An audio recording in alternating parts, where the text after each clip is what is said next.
बिस्मिल्लाहिर्रहमानिर्रहीम। अस्सलाम वालेकुम। दोस्तों, आज आपके साथ जो स्टोरी शेयर करने लगा हूँ वो रिटायर्ड डीएसपी हैं अहमद खान चद्दड़।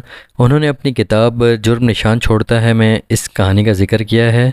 तो ये आप लोगों के साथ शेयर कर रहा हूँ कि कैसे एक शौहर ने एक लड़की के चक्कर में अपनी बीवी का कत्ल किया। तो अब जो स्टोरी सुनाऊँगा वो उनकी ज़बानी होगी जो उन्होंने अपनी किताब में लिखी है।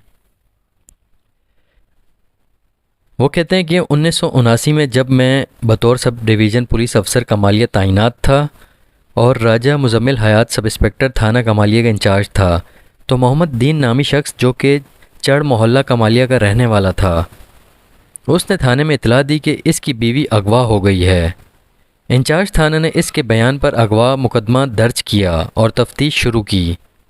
दूसरे दिन दीन मोहम्मद का ससुर मेरे पास आया और बतलाया कि इसके दामाद ने जो मुकदमा अपनी बीवी के अगवा कर दर्ज करवाया है वो बिल्कुल गलत है, बल्कि इसके दामाद का ताल्लुक़ नाजायज़ मोहल्ले की एक लड़की गामी के साथ है, जिसकी वजह से वो हर वक्त अपनी बीवी से लड़ता झगड़ता रहता था।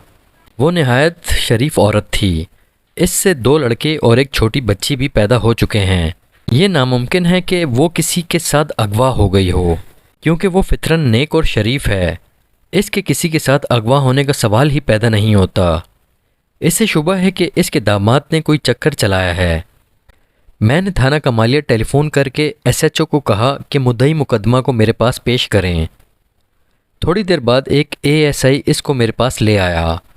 मैंने इसकी फेस रीडिंग की और चंद सवालात करके नफसियाती तौर पर जायज़ा लिया तो वो मुझे मशकूक नज़र आया। मैंने अपने मखसूस अंदाज में तकरीबन 3 घंटे मुसलसल पूछगछ जारी रखी, तो आखिर में इसने सर नीचे कर लिया और बिल्कुल खामोश हो गया और तिनका उठाकर ज़मीन में लकीरें निकालनी शुरू कर दीं। मैंने पूछगछ जारी रखी। बिलाखिर वो हकीकत बतलाने पर मजबूर हो गया।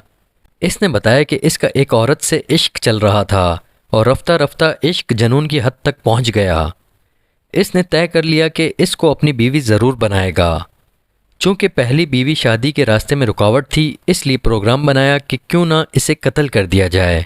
बरोज़ वक़ुआ ये दोनों घर के अंदर सोए हुए थे कि रात को 2 बजे के करीब इसने अपनी बीवी का गला दबाकर कत्ल कर दिया और घर के अंदर ही गड़ा खोद कर इसे दफन कर दिया। ऊपर से फ़र्श की लपाई कर दी और नाश वाली जगह के ऊपर चारपाइयाँ जोड़ दीं। मैंने एसएचओ को बुलाया और मुलजिम का बयान रिकॉर्ड करने की हिदायत की। इसके बाद मुलजिम को गिरफ्तार कर लिया गया और इससे साथ लेकर इसके घर गए। इसने अपने घर के अंदर इस जगह की निशानदेही की जहां अपनी बीवी को कत्ल करके नाश दफन की थी। इलाका मजिस्ट्रेट साहब और मोअज़्ज़िज़ीन इलाका की मौजूदगी में जगह खुदवाई गई तो वहां से इसकी बीवी की नाश बरामद हुई। नाश का पोस्टमार्टम वगैरह कराकर ज़रूरी कार्रवाई के बाद वारिसान के हवाले कर दी और मियाँ मजनू जिसके सर पर इश्क लैला जनून की हद तक सवार था को जेल भिजवा दिया गया। बाद में मुलजिम को अदालत से उम्र कैद की सज़ा हुई। तो दोस्तों, इस कहानी में इन्होंने बताया है कि कैसे एक आदमी ने अपनी माशूका के चक्कर में अपनी बीवी का कत्ल किया।